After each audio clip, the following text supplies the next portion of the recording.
All glories to the assembled devotees. All glories to the assembled devotees. And all glories to Sri Sri Guru and Gauranga. Srila Prabhupada. Om Vishnu Padaya Krishna Prishtaya Bhutale. Srimati Bhakti Vedanta Swami Te Namare. Namaste Saraswati Devi Gaudavani Pacharane. Nirvashesha Shunyavadi Pastiti Shadavane. Om Namo Bhagavate Vasudevaya.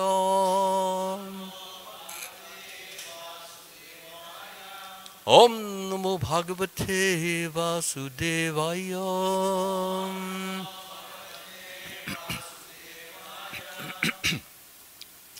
Om Namo Bhagavate Vasudevaya.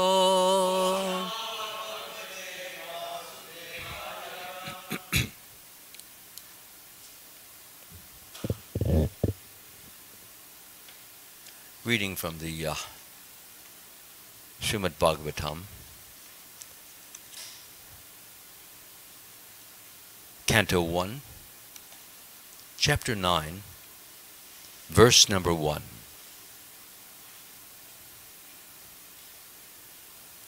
Sutta Uvacha Eti Bitha Praja Drodhat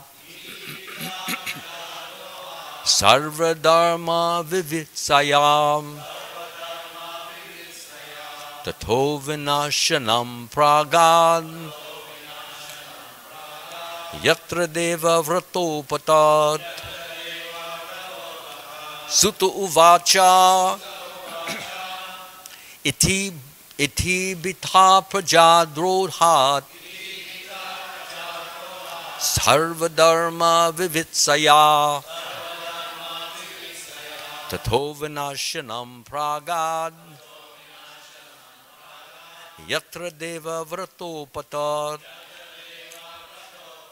Sutta Uvacha Iti Bitha Praja Drohat Sarva Dharma Vivitsaya Tato Vinashanam Pragad Yatra Deva Vratopatat. Please chant.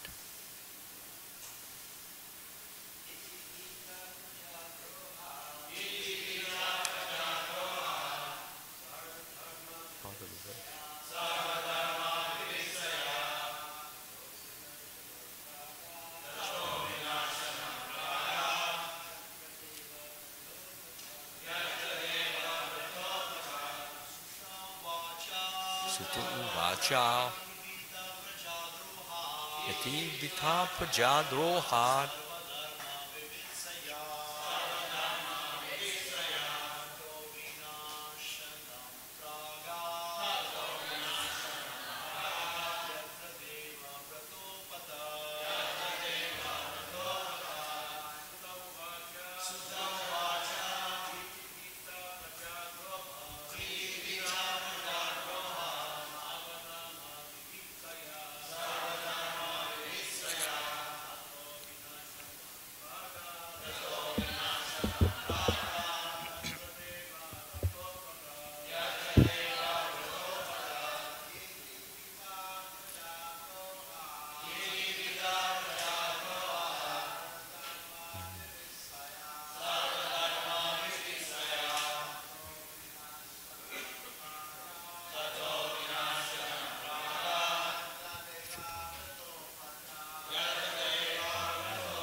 Ladies, please.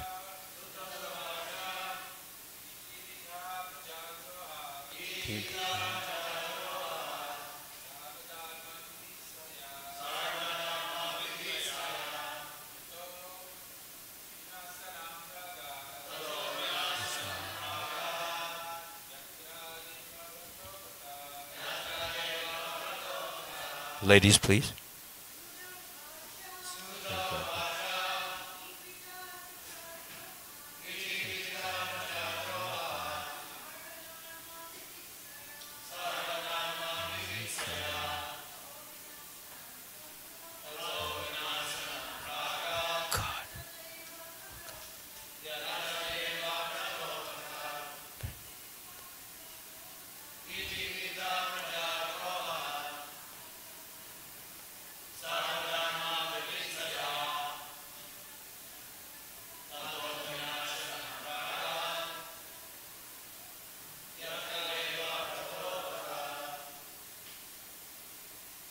Anyone else?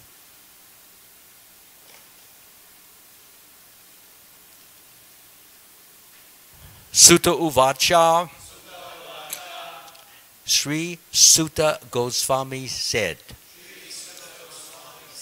Iti, thus, Pitaha, being afraid of, Praja Drohat, because of killing the subjects, Sarva, all, Dharma, acts of religion, Vivitsaya, understanding, Tattaha, thereafter, Vinashanam, the place where the fight was held, Pragat, went, Yatra, where, Deva Vrataha, Bhishma Deva, Apatat, Vrataha, Bhishma Deva, Apatat, lay down for passing away.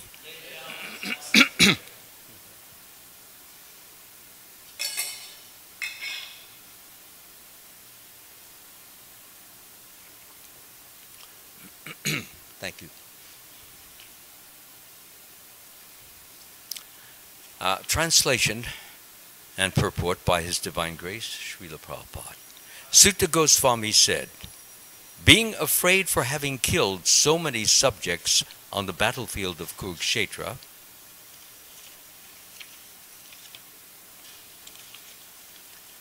this mortal world, excuse me, yeah, I'm sorry about that. On the battlefield of Kurukshetra, Maharaj Yudhishthira went to the scene of the massacre.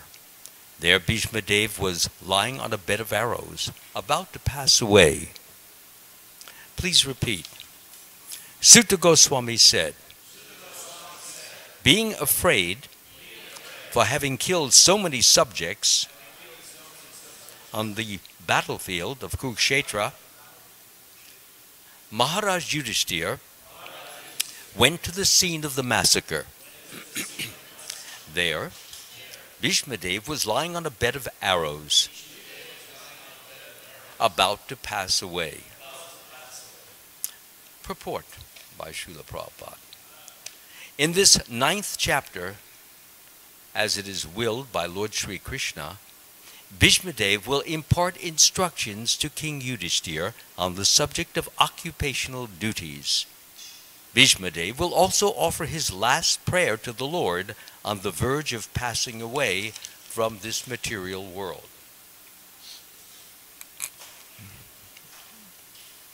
And thus become liberated from the bondage of further material engagements. Bhishma Dev was endowed with the power of leaving his material body at will, and his lying down on the bed of arrows was his own choice.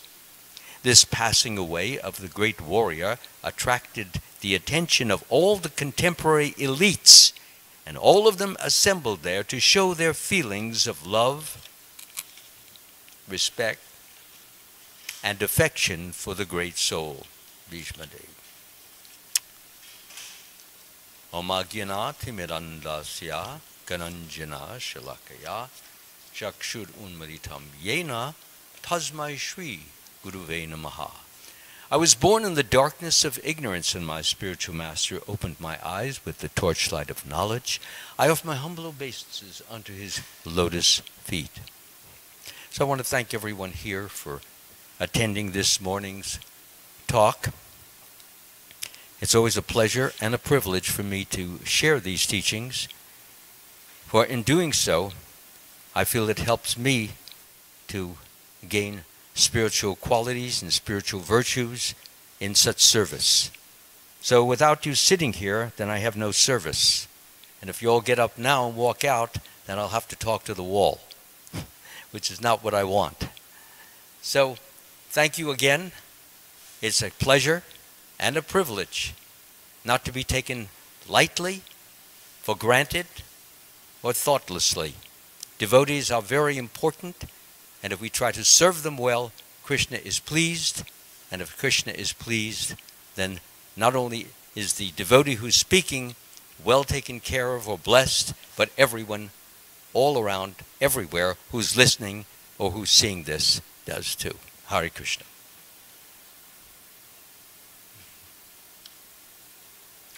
So we have a very interesting situation at this moment.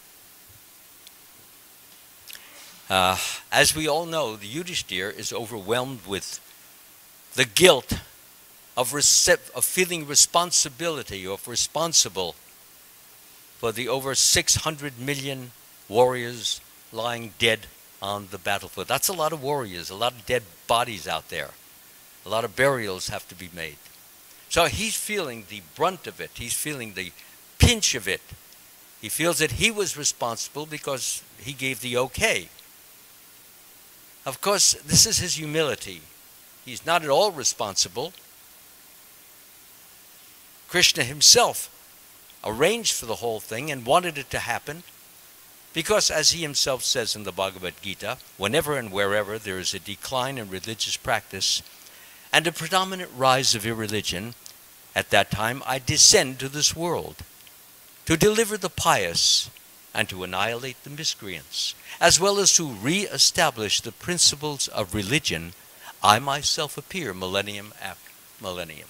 So the purpose here is that Krishna wanted to get rid of a lot of evil wood that was creating a lot of fire and a lot of heat and a lot of problems for many people, with particular emphasis on Dhritarashtra, Duryodhana, and his 99 brothers. So the question may arise, as I read, that Bhishma Dev had the power to decide when he would die. In other words, he was invincible and he was immortal. He was under a blessing that no one could kill him without he wanting to be killed. That's a pretty big time blessing. It's what everybody wants. They want to live over and over and on and on. So he had that power to go on living. But what caused him to lie in a bed of arrows and slowly and surely go through the dying process? He's dying. Yudhishthira, as it says, wanders over there. He's also, his brothers are with him. And Bhishma Dev's head is hanging down. And it feels very uncomfortable to him. So he said, my head is hurting. So immediately, soldiers grabbed for pillows. And Bhishma shook his head. No, Arjun, I need a pillow. So Arjun took out a shaft, pulled it back, and shot it right into the ground so that Bhishma's head fell right onto the batch of feathers. He says, yes, this is the way a warrior must receive a pillow. So he was remarking how Arjun could just read his mind and know exactly what he wanted. So, again, the question comes, why is he dying? Why would he want to die? Since he can't die unless he wants to. He's under a blessing. So I'd like to tell a little about that story because it's very fascinating and it gives us a lot of insights into the Mahabharata itself and into Bhishma Dev in particular. It all starts up in one of the heavenly planets, and Bhishma Dev, in his previous lifetime, was one of the 8 Vasus. A Vasu is a demigod of a sort. They can create dawn, they may create evening. They have different functions, just as Vayu creates wind, Indra creates rain. So the different 8 Vasus, they have their functions as well.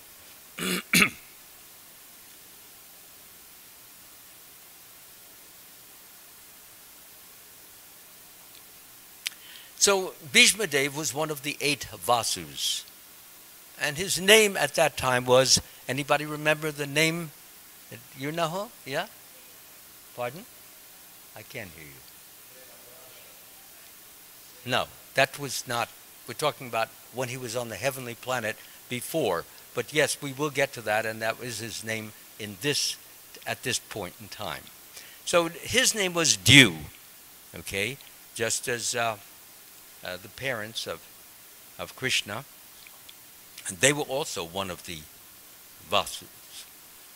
Yashoda, and her husband. So they were up there. There were 8 of them. And it just happened to be that Vasishta, the sage, was kind of out of station for that moment or that period of time. And Vasishta had a cow, a Surabi cow, who could do many wonderful things. Like if you take the milk of the Surabi cow, it keeps you youthful for a long time, keep you free of diseases, like that. So the 8 Vasus got together and they said, well, she's a very beautiful cow. And then Dew's wife, she said, you know, I have a friend down on the earth, and she's getting very old looking, getting a lot of lines in her face. So why don't we get the cow for my friend, and we can take the milk and she'll become youthful again. So they thought about it. They thought, well, why not? I mean, we can get another cow for Vasishta. He uses the cow to make milk, and from milk he makes butter, and from butter sacrifices are used. So that's what happened. So when Vasishta came back, he looked for the Surabi cow. He's looking around, and there was no Surabi cow. So he closed his eyes. He was a very advanced soul. He could know the future, he could know the past, and he could also know telepathically who had taken the cow, or whether the cow had just wandered off. I doubt if that could happen, because it probably would tie her up. So he knew immediately the 8 Vasus were involved. So immediately he told one of his servants, go call them all over. So they were brought over, and they sat down, paid their obeisances. So he said, all of you have implicated yourself. You have conspired to steal my cow. Why didn't you at least come to me, ask me for permission? But you just took it, you stole it, and for what purpose? Just so that some woman can look 5 years younger? He said, that's not a very good purpose. So he says, as a result of that, you know what's going to happen, don't you? So they were starting to get the shakes and the shivers. You're going to get punished because you know better. You're a demigod, and you should not have done that. So I'm going to punish all of you. He punishes them with the curse that they will all go down to the earth planet. Since they acted like rascal human beings, they will become human beings, and hopefully not rascals there, so that their position would go lower than what it was. So when they heard that, I mean, they hated the idea of leaving the heavenly planet. I mean, on the heavenly planets, you get all the pleasures, the nectar drinks, and you get all the creamy different types of foods. And it's just an endless succession of delights. So they began to pray to Vasishta, no, please, please, withdraw your curse. Let us stay here. We're sorry. We shouldn't have done it. We did a wrong thing. Please forgive us. So they went on like that for several minutes. So Vasishta saw that at heart they were good persons, but they just had made a very bold, stupid mistake. He said, all right, I forgive you, and I will still curse you to go down to the earth planet, but you will stay there a very short time. And then you will come right back up again and have your fun. So everybody went, So then Vasishta looked at Dew, who would become Bhishma Dev in the next life. But not you do, because it was your wife who hatched this plot, and you went along with it, and you got everybody involved in it. Therefore, you will stay much, much longer. So he's thinking, much, much longer? Yes. So it turned out that, of course, as we know later on, that Bhishma Dev, he lived on earth for about, this is approximation, 170 years. If you count the different, what do they call those? 20-year increments. What do they call that? Generations, thank you. Yeah, so you count them all, you'll find out that it's somewhere around that. For example, on the Battle of Kurukshetra, Yudhishthira was 100 years old. Bhima was 99 years old. Arjun was 98. And the twins, Nakula and Sahadev, they were 97. So, hardly to believe that they're acting like 25-year-old boys.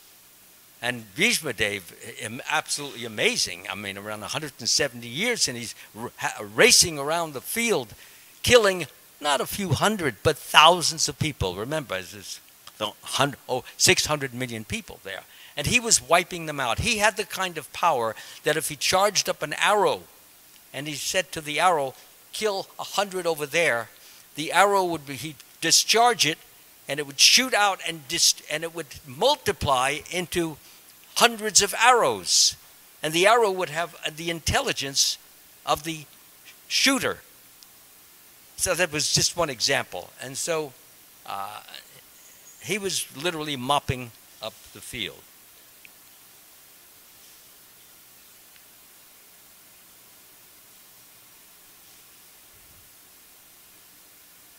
So Bhishma Dev, he was cursed to stay on earth for a much longer period of time.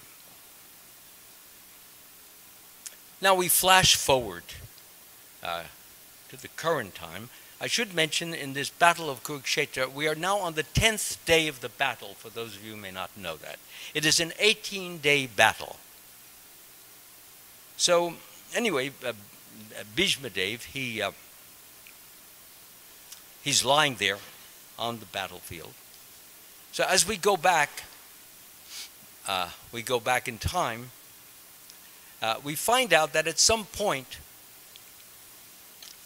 Bhishma Dev,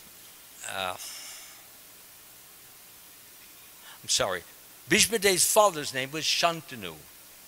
And Shantanu was married to Ganga Devi. And so they were married.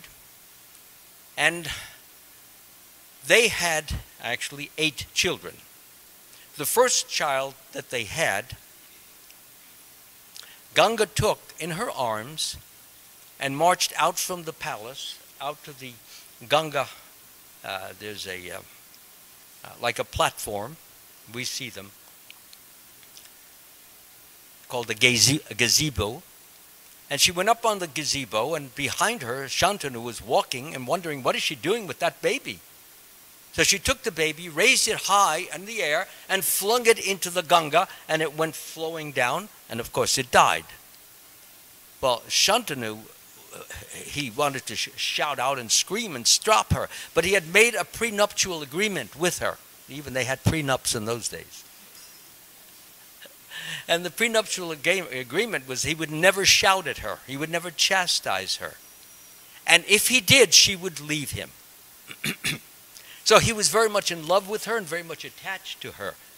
So he did not want to shout out. Anyway, that was the first baby. There was 6 more, and she did the same thing. Threw the baby into the river Ganga. So he was at his wit's end. He was ready to strangle her. Really, literally. So the 8th child was finally in her arms, and she was getting ready to, get to the gazebo and get the baby up in the air. And just as she was about to let it go, he said, "No! Don't do that, you murderess! How could you do this? How? Look at you. You're supposed to be Mother Ganga, who gives blessings, who gives goodness, who gives kindness and sweetness. But look at you, killing your own babies. You horrid, wretched woman. She said, you know the prenup agreement that we have, don't you? He said, I don't care about that agreement. The faster you go, the better it will be. He says, how could you do such a thing? She's still holding the baby, by the way. She said, there's more to it than meets the eye. Perhaps I should tell you why I did it. He says, I don't care. You're a murderess. Get out of my eyesight. She said, no, I want you to know the story behind this. She said, when I was on the heavenly planet, you were there too, and so were your 7 buddies, the Vathus. And you all surrounded me, and you asked me for a favor. You told me that you had been cursed by Vasishta to go down to the earth. And you asked me if I could please bear the babies that King Shantanu would give me. And after I gave birth to them, would I please kill you immediately? Because that was part of the deal, that they would stay on earth a very short time. But not you, not Bhishmadev. So they all agreed, sure, we'll kill you if you want. I mean, you want to get back to the heavenly planet and have all the fun, all the joys, all the pleasures. Why not? So that's exactly what happened. It was all under agreement. It was not really a murder. It was arranged.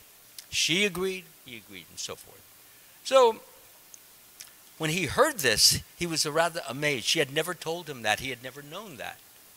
Anyway, the result was that she said, now I'm leaving you because you shouted at me, you chastised me, and our agreement was that you would never do that. And if you did, that's the end of our marriage. So she said, but this baby I will take with me. And I will take him up to the heavenly planet, and I will educate him in regular subjects, such as reading and writing and arithmetic and geography. I will have him educated by the head sage of the demigods. What is his name again? Brihaspati, thank you. So Brihaspati will educate him in theology, in philosophy. Sorry about that.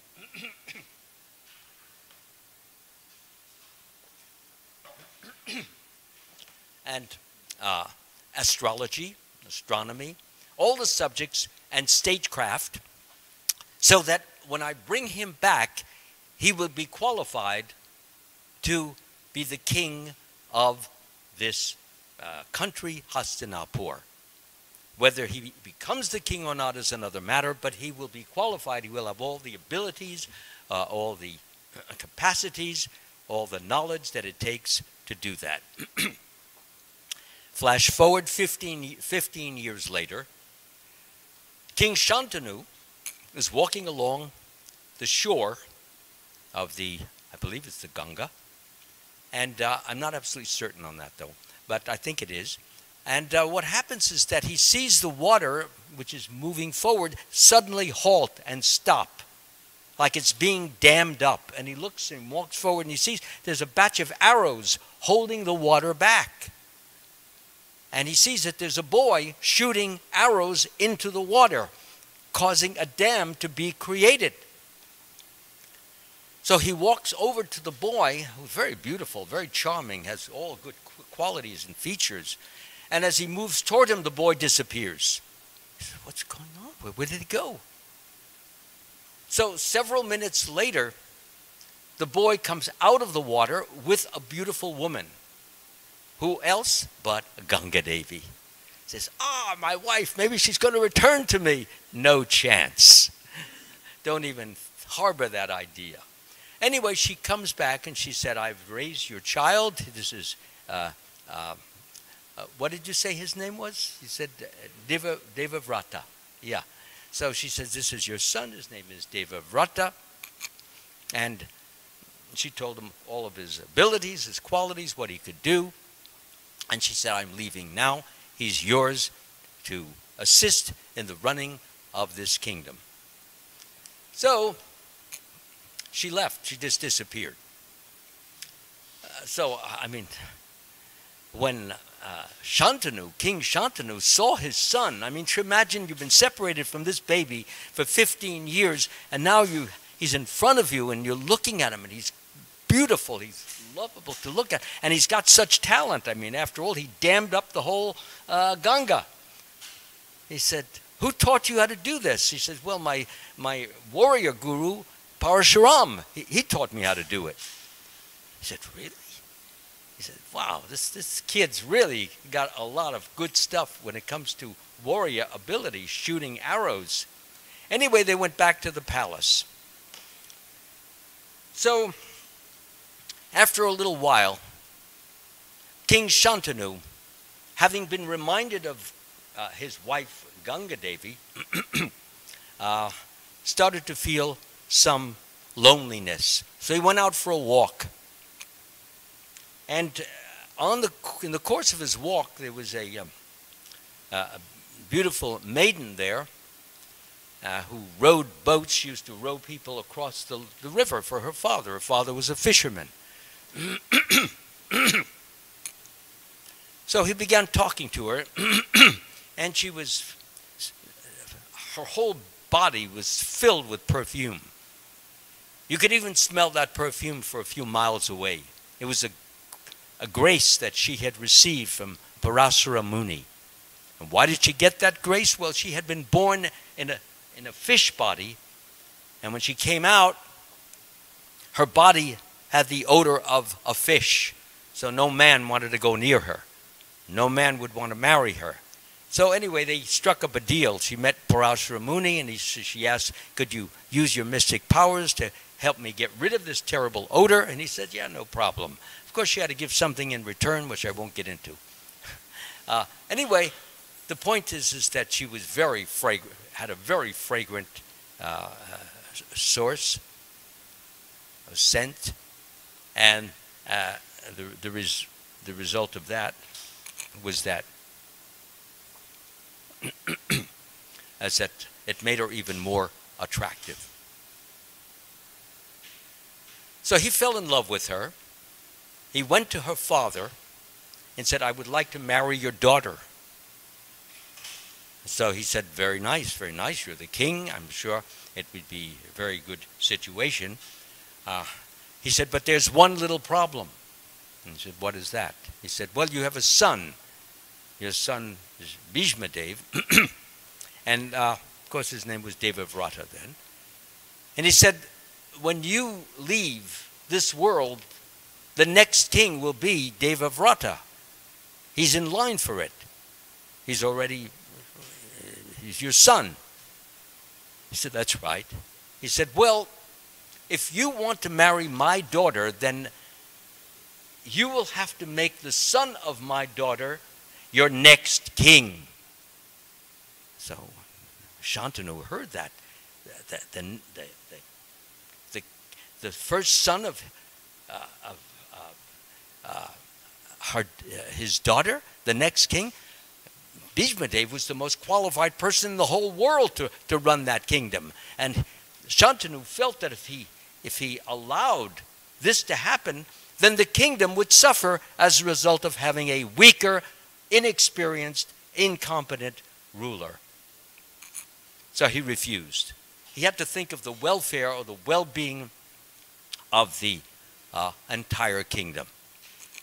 He said, no, I can't do that. So, but he was still in love with her. And from that day on, he became more and more filled with loneliness,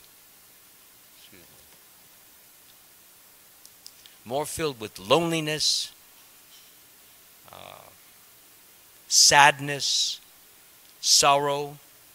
He was disconsolate, distressed. He was feeling despair. That was his mood, day in and day out, despair. And he would sit, he didn't even want to rule the kingdom anymore. So love-fraught was he. All he kept thinking about was Satyavati. That was her name. So Devavrata, he saw his father. And his father was in this lamentable mood. And he felt great pity for his father. He felt great sympathy, great affection for his father. So he said, Father, what's the problem? What's bothering you? He said, no, leave me alone. So Devavrata, being a very conscientious son, went to one of the assistants of the king and said, what is wrong? Why is my father looking so sad, so sorrowful, so lamentable? So the assistant told him exactly what the problem was, that he was pining away for that beautiful woman. And since he could not, he was what you call in a catch-22, where you can't go, where you go one way, you suffer, you go the other way, you suffer, you don't know what to do. So he's just betwixt and between. He can't marry her, he can't give up the kingdom, he can't give to her forthcoming son, and he won't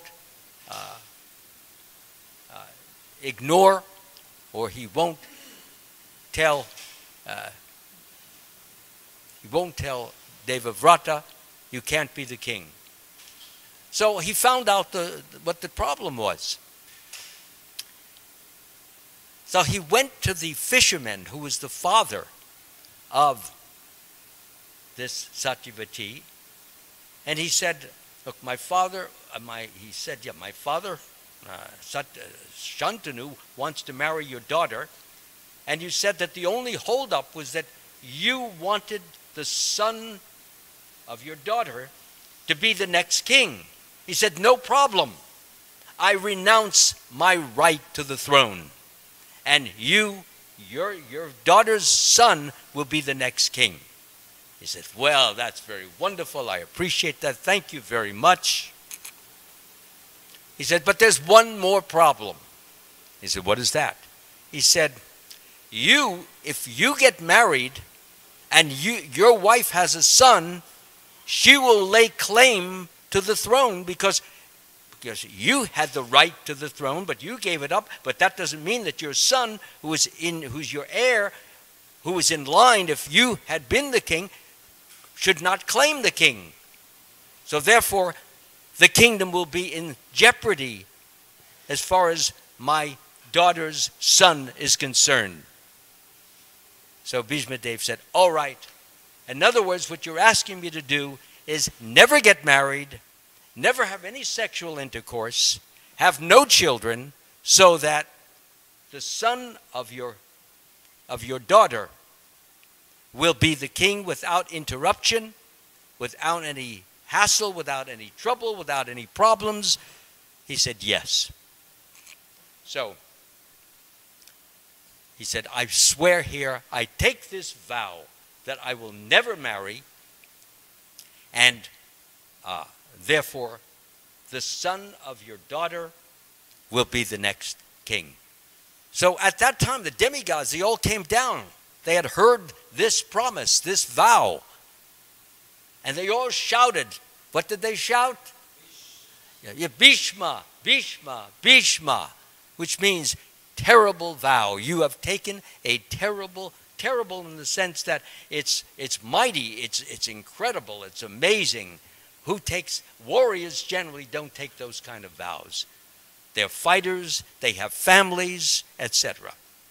So anyway, he took the young woman, Satyavati, back to the palace, and his father was sitting on the throne in the usual half-sleep fashion.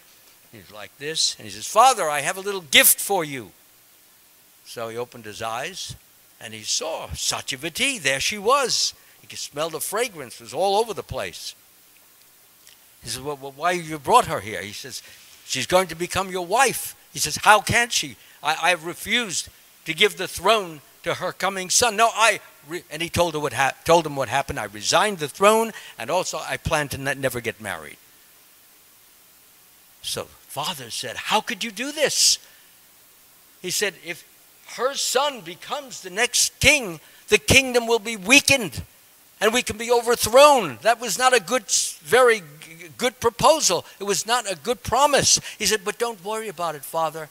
Yes, I have all that knowledge. I have all that ability. I have all that capacity. And I will train. I will teach her son to do everything that I can do so that he can run the kingdom in a very able way. And whatever he doesn't learn, whatever he can't do, I will support and help so that the kingdom will never be in jeopardy or in dire threat. Well, when the father heard that, he lightened up. His eyes opened up wide. And he said, my son, how could you do this? This is amazing. You've given up your life virtually so that I could have a young wife. He says, I am so beholden to you. I feel so obligated to you. I feel that your charity is beyond normal human comprehension. He said, I owe you. He said, no, Father, you don't owe me anything. You've given me so much already. You've given me your association. You've given me your love. You've given me your understanding. You've given me also your wife, Ganga, as a result of your having once been married to her. She gave me so much education. You had a lot to do with this. If you hadn't married her, then I wouldn't have any of that. He said, I owe you like anything, and I'm going to give you a gift. He said, it's not necessary. I gift you with all the merits that I have acquired from the various and many sacrifices that I have made. And the merits that I have acquired, when you do sacrifices, like you chant the Hare Krishna mantra, you gain spiritual merit. So he had gained a tremendous amount of spiritual merit, material merit, and he could have so many things, pretty much whatever he wanted. And he had the power to be able to give his son Bhishma. Bhishma means, as I said, a terrible vow. He had the power to give his son the power to not be killed unless he wanted to be killed. So he said, my dear son, you can now live forever if you like. I give you this, grant you this blessing that you will just go on living, and you can stop living when you want to. That's pretty. So that's the way Bhishma Dev obtained it. So, however, during the Battle of Kurukshetra, it happened to be that Bhishma Dev was on the side of the evildoer, Duryodhana. And the reason for that was that Duryodhana was paying his salary. He was the counselor, the advisor, weapons teacher, all those things and many, many other things. So as a result of receiving a salary and accepting the salary, well, the result is you have an obligation to the person who is nourishing you or nurturing you. So the obligation was that he would fight on the side, of course, of the Kurus, and he himself was a Kuru from way back. Santanu was a Kuru. His father was a Kuru. So therefore, it was his obligation, actually, to fight for the Kurus, even though the Pandavas, they were on the opposite side. And he loved the Pandavas. The Pandavas were his grandchildren. So it was very, very difficult. So to end the story, to give some rounded out, what happened was that,